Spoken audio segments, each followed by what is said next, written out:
I see it, and now it's all within my reach. Possibility. I see it now. It's always been inside of me. Now I feel so free. Yo, it's your man with the plan, Marcel Lars here to talk about the Trials of Mana remake. And this is the demo that I played about for 2 to 3 hours, and this is basically the first 2 or 3 hours of the game. Actually, it's actually what is going to transfer over to your main game. And I just want to kind of talk about it and what my thoughts are on it, because I've never played a Trials game. I did look up a little bit of the gameplay of this game just to see how much different it would be from this game. But overall, I'm pretty blind to the series. And I'll just tell you my first impressions as somebody who is a young person who played this game outside of, the generation, that 25 years ago, that was outside my generation, and how I feel about it. So, the first thing I want to talk about is how beautiful this game is, at least on a PS4 version. I tried out both the PS4 version and the Switch version just to see the difference in graphics and like colors, and I gotta say the PS4 one just is beautiful. For the Switch, I'll be honest with you, it's still just as good on some parts, and then the other parts it's not as vibrant, I gotta say, especially in handheld mode. This is definitely not a handheld mode game. You can totally tell if this is what you want. If you want it on handheld and that's all you got, that's fine, but you can tell that there's a big difference between handheld and PS4 version outside of battle. The cutscenes actually are pretty fine on the Switch. It's just in game. It's kind of weird looking. The graphics are kind of low. It looks like it's hitting 720 and sometimes a little bit lower than that. I gotta say that the frame rate for the Switch one on handheld is not that good. It's decent on the dock mode, but it's 30 frames instead of the 60 frames, or about 60 frames that we get. So I bet it's about like 25 to 30 on the Switch, to about 60 to 50 on the PS4. And for this game, you can really tell the difference, because I tried on the Switch and there's a little bit of delay in your button inputs on the Switch, just to let you warn if you really don't really care. It's like not that big of a deal, but it is a little bit of a delay on the Switch when you press your buttons, just because of the frames and stuff.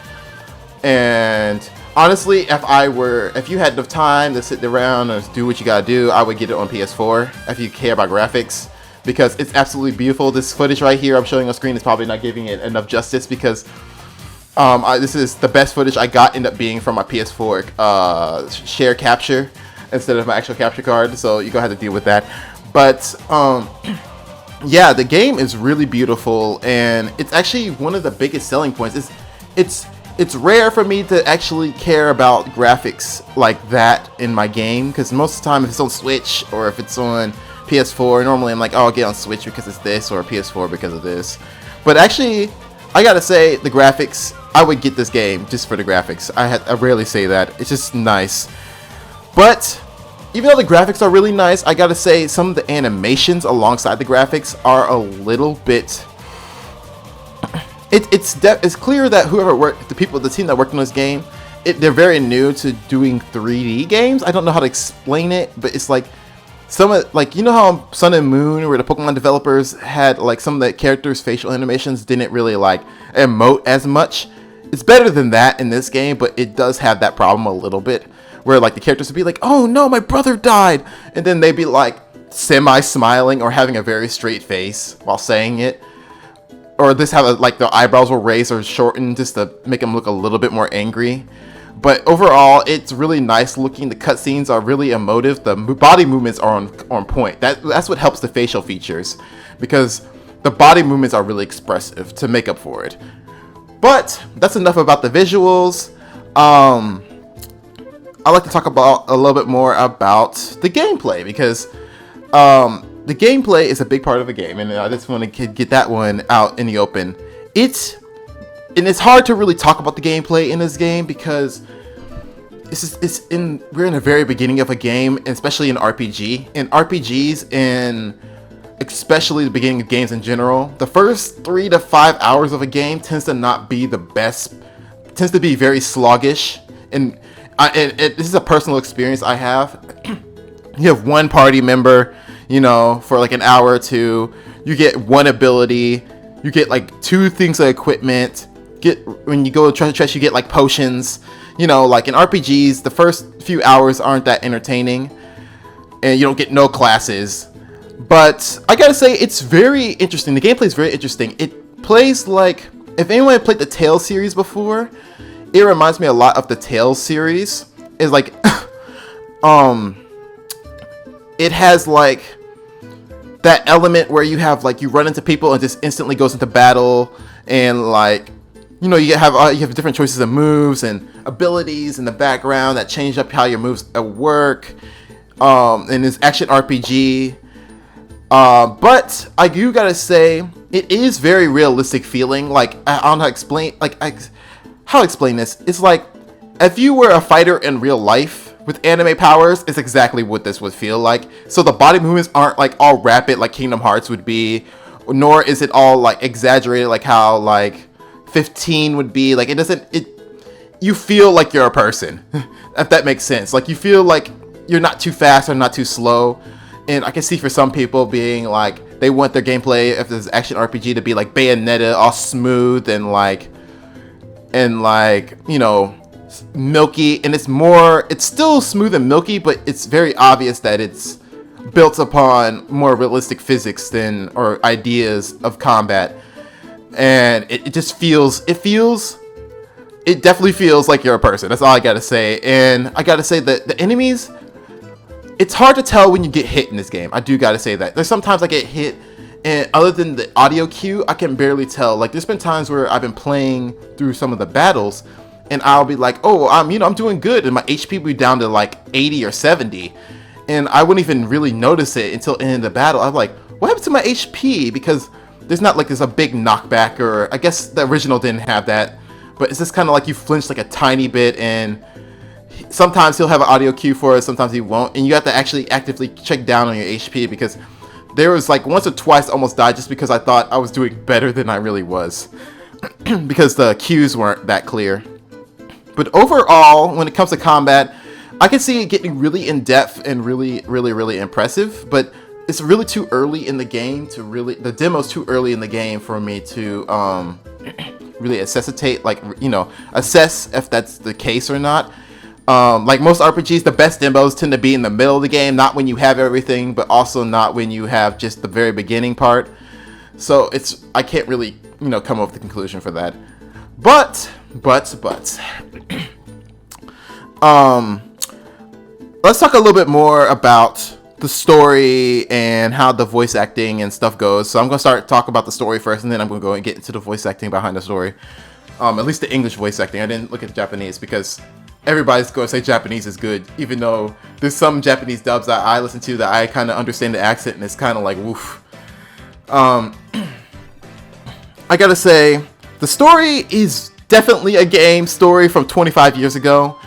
And if people wondered, like, did they do the same thing they did with 15, where they, like, update the dialogue a little bit to make it more, easy to hear in 3D? And I've got to say, it did not really. Like, if you listen to the lines and read the lines, it's definitely, the lines are read definitely like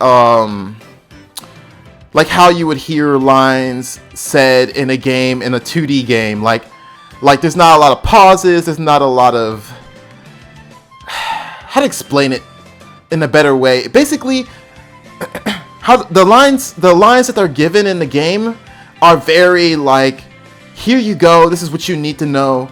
No, not that much emotion, not much extra banter between it, because it's very old school, like, oh, here's the sword link, use the sword, you freaking idiot, that kind of stuff. And there's a little bit of sassiness and cool stuff in there, but it's very obvious that the script is very old for this game. They went really loyal to the script. I gotta say, the actual story itself is interesting for what it is, but it is like I said, like an old RPG story, a lot of vengeance, a lot of like, oh, I can't believe she's evil. I can't believe the girl with the big titties are evil. That kind of stuff. Like, very obvious, but really entertaining way about how they deal with the problems. It's actually a little different, but overall the story's okay. But for the voice acting, English voice acting, so a lot of people are going to say that it's the voice actor's fault for the game sounding a little weird when it comes to voice acting.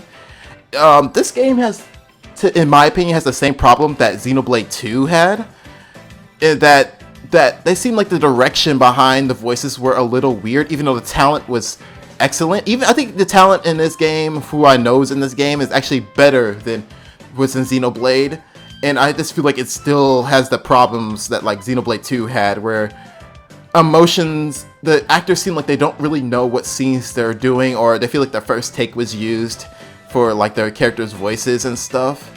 And I don't know if they did it for money or time constraints. I don't know what it was, but it's not bad, but it's not like, it could be better for who they have on the game. Like, I'll just give you an example. So Khaki Films, I think that's his name, Khaki Films. He is the YouTuber. He is my boy, whatchamacallit, Hawkeye here. The guy with the ponytail with the purple hair. And there's certain lines in the game where he sounds like he's really expressing his emotions, kinda. It still sounds like he's under constraint, but it sounds like he sounds normal. And then there's other times where it sounds like he's like, "Hello, I am really excited to be with you." Like he's trying to still understand the line he's reading, and I feel like they just used that first take. And like, even the girl, Reese, the partner I chose for my playthrough, the first one, not the second one, she is the same voice actor for Ingrid from Fire Emblem Three Houses. And I always said Ingrid's just an okay voice actor, but it's very obvious. Like, there's actually a line in the game where maybe they'll change it for the final version, but that like Ingrid, like I was listening to her talk. I called her Ingrid because I don't know her name. I'm sorry, but she was talking and she was like, "Hello," and you just heard a little smidget of her like stuttering, but they cut it out. Like they kind of spliced it out, but you heard it a little bit, and I was like, "Oh, they actually left that in for a second." I think it was just a miss. They missed it a little bit when they were putting the thing in it. It's not many cases of that. That was just one in the 3-4 hours I played, at least with the 3 characters I had. And you could tell that they're getting, whoever this team is, they're getting used to how 3D games work, and or they just rushed it when it comes to some aspects. I highly doubt it because a lot of it's really clean and clear, but overall, it's really, really nice game. The last thing I want to touch upon is the music. And I've got to say that the music is actually excellent. I gotta say, that's right next to the graphics. I gotta say the music is one of my favorite things about this game. The music's, I listened to it side by side what the music sounds like from the old school and the new school, and it sounds just like the old school, but 10 times better, in my opinion. I know some people will be like, the original's better. But I love the music in this game, and overall, I think that's a big thing for me. Music, because it gives you in the mood of fighting and it makes you feel really good. And I would say overall, this game has really impressed me. It's not on. It does need some rough spots ironed out, like I said earlier in some of my points, and hopefully it doesn't sound all negative. But in general, this game is really, really polishing up to be really, really good. If you like action RPGs and you like a lot of growth and like abilities and like magic skills, like customization, like Tales of Berseria, the Tales series, a little bit of Kingdom Hearts, and it's kind of plays like Final Fantasy VII on how it works. You get a little bar and you get your moves activated. You gotta build your bar back up. It's like an action tie battle. It actually reminds me of Final Fantasy VII Remake a lot overall. But I gotta say, I'm going to be playing this game, hopefully on my channel, and also just for you guys who are watching some of my, more funny content that isn't my analysis content. I have to cut back a little bit on some of my language in some of these streams because I just got hit once or twice, not like permanently, but just like a little tap on the wrist for saying some things that I shouldn't have said on stream, and they kind of updated their policy to actually get me in trouble for saying it. So my jokes are gonna be edgy, but I might censor. I still say the weeb stuff during my my stream. But if I'm saying something crazy, like talking about somebody's nether regions, I'm going to probably censor myself so you guys understand what I'm saying without YouTube understanding what I'm saying. And just for that, I really appreciate you guys following through for my content. I hope you guys watch, follow this game and what it's about a little bit more, because it's coming out next month on April 24th. Please keep your eye out for it. It's a really fun RPG. The demo's out for both PS4 and for the Switch for you to try out, and the data transfers over to your main game. And I really, really appreciate you hitting this video. Please follow my streams, because I'll be playing some really, really cool games. And hit me with a thumbs up and or a thumbs down. Doesn't matter which one. It just helps to know you guys are watching. And also hit the subscribe button and a little bell icon to join the rebellion, because I'm only best new friends. And I'll see you guys next video in the stream. Bye bye. Bye bye. I believe